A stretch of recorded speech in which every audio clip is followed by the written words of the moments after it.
capsule aujourd'hui autour de la pédagogie Waldorf. On avait envie de vous parler un petit peu du mouvement parce qu'en fait, il y a des parents qui se questionnent à savoir pourquoi il n'y a pas tant de sports que ça. Donc, les cours de mouvement sont pas nécessairement dans des sports classiques tels qu'on connaît. En fait, les cours d'éducation physique, peut-être que nous, on a plus vécu.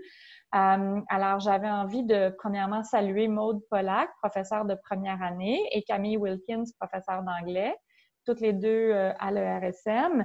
Et en fait, Maude va nous parler en français de la vision derrière les cours de mouvement, particulièrement autour de l'âge de 7 ans. Et puis Camille, par la suite, va nous faire la traduction. Alors, Maude, la parole est à toi. Oui, merci Geneviève. La notion de sport, c'est sûr qu'elle est très importante pour les parents d'aujourd'hui, que l'enfant puisse bouger et bouger dans une direction qui est celle qu'on connaît, qui est les sports. La façon dont on va aborder le mouvement dans la pédagogie Waldorf part un petit peu d'une place différente qui peut déstabiliser les familles qui nous rencontrent, surtout à l'âge de 7 ans. Parce qu'on ne va pas directement aller dans ce qu'on appelle les sports comme le basket, le football, tous les sports qu'on peut imaginer qui existent. Mais on va construire les apprentissages et les habiletés autour du mouvement à partir, encore une fois, du jeu, de là où est l'enfant dans ses jeux. Et c'est un peu la même situation que j'ai pu décrire lors de la capsule du dessin de forme. C'est-à-dire qu'en première année, on est dans un passage entre petite enfance et enfance. Dans la petite enfance, dans le mouvement, l'enfant est très peu guidé. C'est à l'intérieur de jeux libres qu'il va bouger. Et on va l'inviter, on va toujours créer un contexte. Ça, c'est le travail de, chez nous, la jardinière d'enfants ou du préscolaire. C'est de créer un contexte pour que l'enfant puisse bouger dans un jeu qui développe le plus son potentiel de mouvement. En première année, puis dans les années suivantes du curriculum d'éducation physique, on va commencer par ce qu'on appelle jeu et mouvement et non pas sport, et ça a son importance. On va bouger énormément au sein d'une journée. Un enfant de première année bouge énormément entre 8h et 15h, pas seulement avec son professeur de sport. Et on l'a vu un petit peu à travers les différentes capsules qu'on bouge beaucoup dans un cours qui n'est pas nécessairement a priori un cours de mouvement. Et puis, ce qu'on cherche à faire travailler, c'est le sens de la forme, c'est le sens de l'équilibre, c'est le sens du mouvement comme un sens. Aider l'enfant à travers l'imagination, à travers des histoires, à travers des jeux chantés, à travers des rondes, aider l'enfant à accueillir ou à acquérir des habiletés motrices nécessaires pour son développement.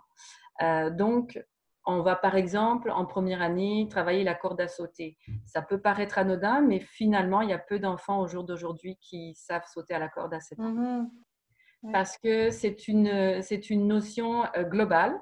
Ça appelle le corps tout entier. C'est une notion rythmique. C'est une habileté nécessaire pour pouvoir se ressentir dans son corps. Et pourtant, ce n'est pas nécessairement un acquis de tous les enfants aujourd'hui. Premier exemple. Deuxième exemple, à travers des jeux où on va faire travailler les courses-poursuites entre les enfants, on veut travailler justement encore une fois cette latéralisation, que l'enfant se ressente dans son corps à travers les rythmes accélération, décélération, mais ça va être à l'intérieur d'une situation de jeu. Cette situation de jeu, cette image que va apporter le professeur de mouvement, va permettre à l'enfant non seulement de pouvoir acquérir une habileté, mais à travers le jeu, l'enfant transforme toujours sa relation psychosociale avec les autres. Donc, il travaille beaucoup l'habileté sociale à travers ça. Et c'est un petit peu les bases aussi du sport, parce qu'après, quand on va arriver dans le sport à proprement parler, en 5e, 6e année et pour tout le reste du curriculum, on a travaillé avant le jeu d'équipe. On a travaillé avant l'esprit d'équipe. Et ça, c'est une grande, grande force. Parce que le problème que peut avoir le sport s'il est enseigné trop tôt chez l'enfant, c'est qu'il amène une notion de compétitivité. Or, jouer d'abord pour le plaisir et puis vouloir gagner pour le plaisir de vouloir gagner, parce qu'il y a une notion de vouloir gagner dans le sport, dans les sports comme le hand, le foot, le basket, c'est avec fair play à ce moment-là, si j'ai d'abord appris à jouer en collectif. Donc, j'apporte des valeurs à l'enfant dans la petite enfance, dans l'enfance, qui vont lui permettre après d'être dans un sport avec des valeurs aussi humaines qui développent et avec des habiletés aussi. Donc, ça, c'est les choses qui sont un petit peu essentielles pour développer par la suite ce qu'on peut appeler un leadership collaboratif. Donc, où vraiment, c'est un bel exemple de leadership collaboratif, où on est ensemble et puis ensemble une équipe pour gagner ou ensemble aussi pour réaliser le meilleur de soi-même, à la fois avec les autres, puis à la fois savoir que je suis capable avec mon corps de faire telle ou telle demande au niveau du mouvement. Merci, c'est vraiment intéressant. En fait, ce que je comprends, c'est comme un petit peu comme on l'a amené avec le dessin de forme, comme le dessin de forme est une préparation vers l'écriture et la géométrie. Le cours de jeu et mouvement en première année est vraiment pour venir installer une base et au niveau de certaines valeurs, comme tu parlais du fair play, et aussi une base au niveau de certains mouvements. On veut que l'enfant soit à l'aise, par exemple, avec son équilibre, avec certains mouvements, avant de pouvoir bouger à des sports d'équipe avec certaines règles qu'il va pouvoir suivre. Donc, quand il va arriver au sport d'équipe, il va le faire ou est-ce qu'il va d'une façon qui va être bien dans son corps, puis bien aussi dans ses valeurs, puis dans son attitude. Oui, c'est ça l'intention. La dernière chose qu'on peut ajouter, c'est que on cherche aussi toujours à d'abord éduquer l'être humain au complet et à ne pas le spécialiser trop tôt. Et si par exemple, le tennis va spécialiser une partie du corps, c'est pas mauvais, mais c'est important que l'enfant ressente son corps en entier avant d'aller vers une spécialisation. Donc ça, c'est aussi un élément qui est assez important de suivre cette démarche-là pour qu'après, c'est à travers l'enfant ou le jeune est en pleine possession de son corps et il peut éventuellement aller chercher une spécialisation qui l'intéresse. Voilà. Oui, parfait. Merci beaucoup, Maude.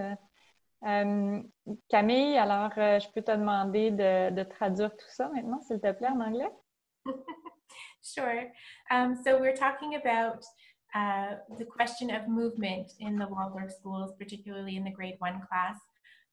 Some parents have concerns sometimes that they don't see that their children are playing sports as we know them. We're not playing basketball or soccer or baseball. We are having movement classes for gym, but also, you know, there's lots of movement throughout the whole day.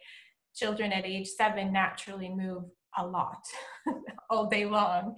And that's already incorporated in pretty much all the learning in all of the classes. But yeah, one of the reasons why we don't have organized sports in the youngest grades is because a little bit like the form drawing, they're at a point where we are trying to bridge early childhood activities and what is natural for children in early childhood, which is tons of movement all day long through playing and games naturally. So we're trying to bridge that with eventually being able to participate in more organized direct activity.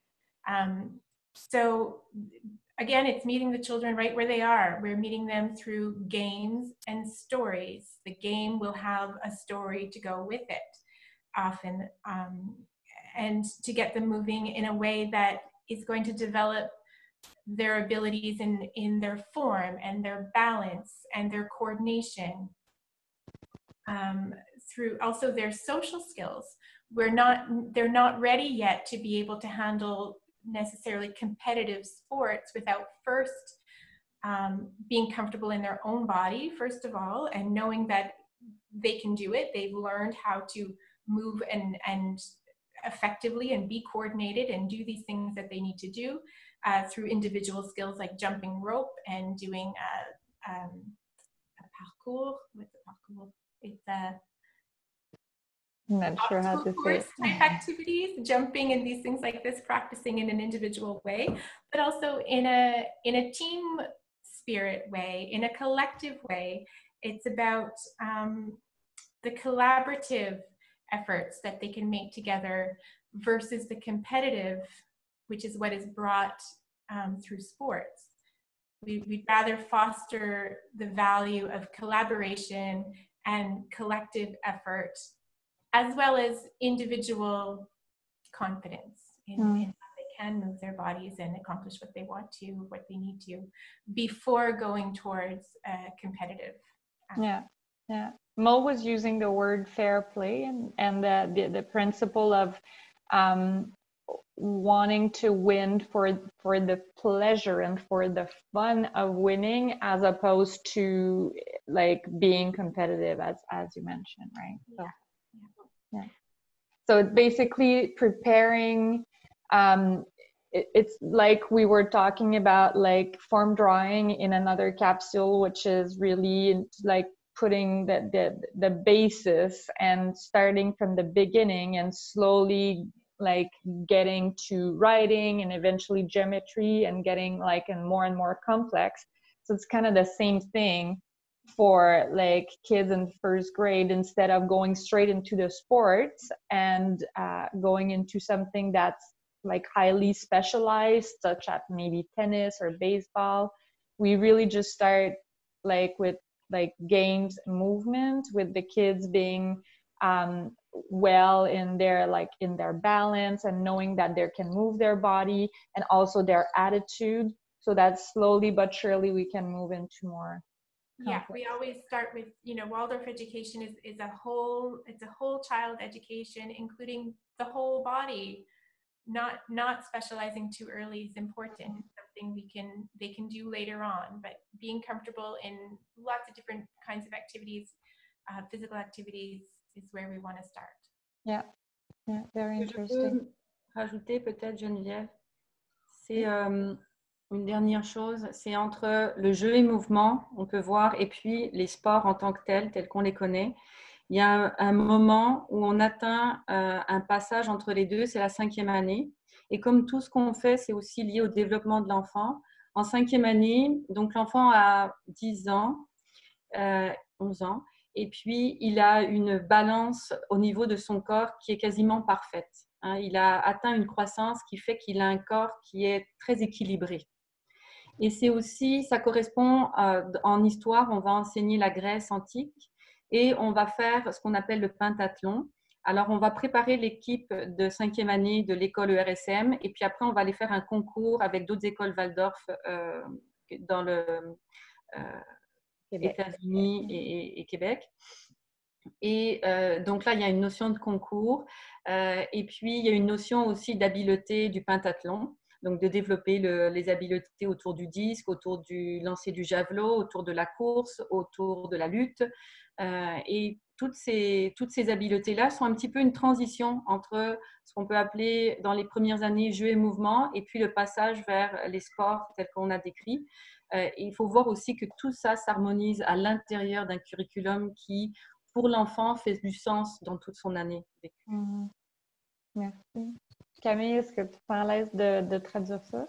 Yeah, Maud was saying that all of this is related to wider aspects of the curriculum as well, where we know that in around 5th grade, in English, we often call it the heart of childhood, where the children have reached a sort of a perfect balance within their bodies. They've come through early childhood, the younger years, where they're still, you know, their heads are still a little big, and they're not yet in puberty. So, you know, their arms and legs aren't kind of getting too long and gangly yet. They're at a nice, very nice balance within their own bodies. They're very comfortable usually in their own bodies at that age.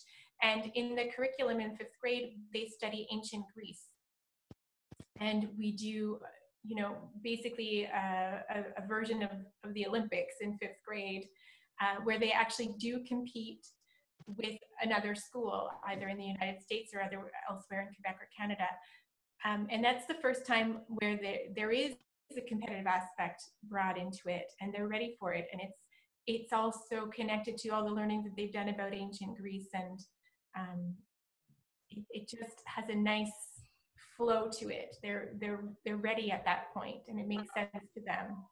And that's the transition, right? Maud was explaining that this is a transition to like real like sport and the usual sports that everyone knows and loves. Yeah. Super. OK. Alors, merci beaucoup à vous deux. Ça conclut notre capsule sur jeu et mouvement dans la pédagogie Waldorf, surtout ici axée sur la première année. Alors, je vous remercie. Merci Camille. Merci Maud. À bientôt.